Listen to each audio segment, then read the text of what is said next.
সম্মানিত ওয়ালটন গ্রাহক, আসসালামু আলাইকুম। কোম্পানির নিজস্ব showroom Walton plaza Futtala bus stand ব্রাহ্মণবাড়িয়ায় চলছে সম্মানিত কাস্টমারদের জন্য শীতকালীন পণ্যের কিস্তির উৎসব। শীত আসলেই পরিবারের শিশু এবং বৃদ্ধ মা বাবাকে নিয়ে আমরা চিন্তায় পড়ে যাই।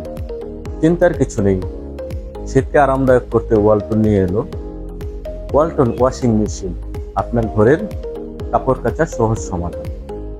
ওয়ালটন মাইক্রোওয়েভ ওভেন, সহজেই আপনার ঘরের রান্না খাবার হবে নিমেষেই গরম। ওয়ালটন গিজার, আপনার গোসলকে করবে আরামদায়ক ও নিরাপদ। ওয়ালটন ইলেকট্রিক কেটলি, নিমেষেই এক কাপ গরম চা। ওয়ালটন রুম হিটার, এই কনকনে শীতে উষ্ণ অনুভূতি। তাই আর দেরি নয়, আপনার পছন্দের ওয়ালটন পণ্যটি কিস্তিতে বা নগদে ক্রয় করতে আজই চলে আসুন ওয়ালটন প্লাজা, দক্ষিণ ফুটতলা বাস স্ট্যান্ড, ব্রাহ্মণবাড়িয়া।